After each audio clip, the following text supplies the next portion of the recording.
ইউরোপে মার্কিন যুক্তরাষ্ট্রের সবচেয়ে বড় সামরিক ঘাঁটিকে জায়গা দেয়া জার্মানির সাথে এবার মার্কিন যুক্তরাষ্ট্রের সম্পর্কে চরম উত্তেজনা দেখা দিয়েছে। জার্মানির কথিত অপমানকর মন্তব্যের জবাবে জার্মানি থেকে ৫,০০০ মার্কিন সেনা প্রত্যাহার হচ্ছে। ইরান যুদ্ধ নিয়ে জার্মান চ্যান্সেলরের সমালোচনার জবাবে মার্কিন প্রেসিডেন্ট ডোনাল্ড ট্রাম্প কঠোর পদক্ষেপ নিলেন। পেন্টাগন শুক্রবার ঘোষণা করেছে জার্মানি থেকে প্রায় ৫,০০০ মার্কিন সেনা প্রত্যাহার করা হবে। পেন্টাগনের মুখপাত্র শন প্যারনেল জানিয়েছেন, আগামী ৬ থেকে ১২ মাসের মধ্যে এই প্রত্যাহার সম্পন্ন হবে। ইউরোপে বাহিনীর অবস্থান নিয়ে পুঙ্খানুপুঙ্খ পর্যালোচনার পর এই সিদ্ধান্ত নেওয়া হয়েছে।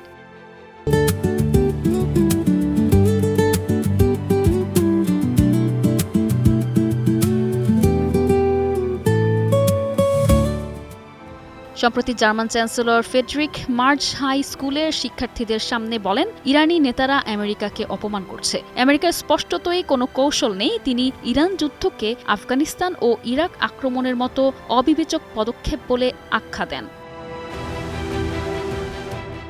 ট্রাম্প পাল্টা সোশ্যাল মিডিয়ায় লেখেন, জার্মান চ্যান্সেলর মার্চ মনে করেন ইরানের পারমাণবিক অস্ত্র থাকা উচিত। তিনি কিছুই বোঝেন না। এরপর তিনি যোগ করেন, জার্মানি অর্থনৈতিক এবং অন্যান্য দিক থেকে এত খারাপ করছে তাতে অবাক হওয়ার কিছু নেই। এদিকে নেটোর বৃহত্তম মার্কিন ঘাঁটি হুমকিতে রয়েছে বলে মন্তব্য করছেন বিশ্লেষকরা। জার্মানিতে বর্তমানে প্রায় ৩৫,০০০ মার্কিন সেনা মোতায়েন রয়েছে, যা ইউরোপের যে কোনো দেশের চেয়ে বেশি।